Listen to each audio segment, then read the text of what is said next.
are near Entiat, Washington, and behind me here is the Ribbon Cliffs, and this is known as Earthquake Point, where many people believe that there was an earthquake that was a number 9 on the Richter scale, and it brought down this whole mountain, exposing the Ribbon Cliffs. And when the mountain came down, it blocked the Columbia River for several hours. This is back before any of the dams were created. So the Columbia River would have been flowing freely at the time when this whole mountainside came down and clogged up the Columbia River.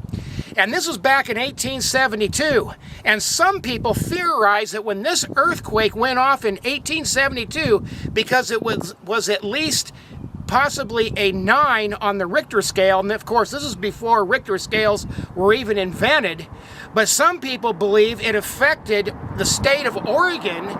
You see, it's really cool when we think about this. Little kids had these blue buckets, hence the Blue Bucket Mine. Yes, you've heard about it now in books and on social media.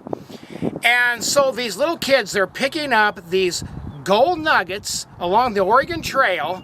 The earthquake happened then in 1872, supposedly burying where these kids were picking up these gold nuggets, and this is why no one has ever found what they now call the Blue Bucket Mine. I was in the Moxie when that occurred, but shortly afterwards I came over the mountains and headed north. When I got to Entiat, I found the Indians were all excited. The mountain north of Entiat had slid down and dammed the Columbia for a short time. But there was something strange and wonderful which had occurred up the Hogback east of the Columbia. I climbed the mountain with the Indians, and there near the summit were 2 cracks in the earth. Deep down in the earth, every 5 minutes there was an explosion, like the shot of a cannon. And out of the cracks in the earth a dark fluid was oozing, which hardened as it ran down the mountain side and cooled. I took some of that dark material and had it analyzed, and the analysis showed that it was oil. He described to me where the crack in the earth was located and said it would be found on the ridge across the canyon from where the old tram was located. I've been to this place several times, and the marks are still there, and down below in the canyon can still be found evidences of this oil which seeped out, although 60 years have passed. The night the mountain broke was one of terror for the United States Cavalry's Captain Ben Ingalls, for whom Ingalls Creek is named. A few days earlier he had become lost from his scouting party near Mount Stewart. As he searched for them, he came upon a canyon in which nestled a lake. The glittering rocks on its shore were studded with virgin gold.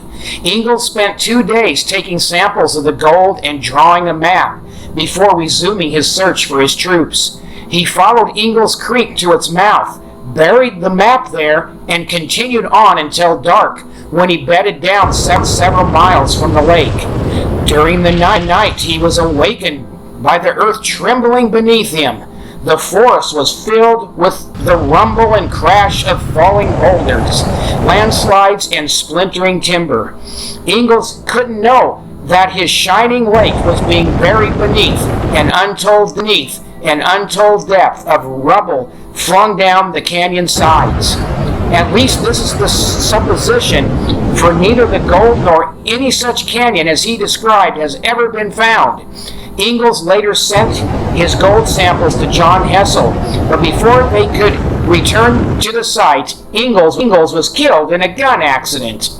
John Hessel homesteaded for many years, but he never found the map, the lake, or the gold, nor have other prospectors. Perhaps some future cataclysm will uncover the truth. P. Arnie Smith of Chelan said it was one of the worst shakes he ever felt.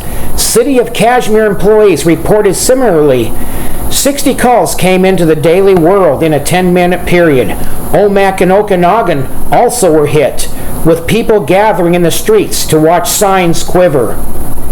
At the time, University of Washington professors said the Puget Sound Basin was sinking and the Cascade Mountains rising, making the Pacific Northwest as vulnerable to earthquakes as any region in the country.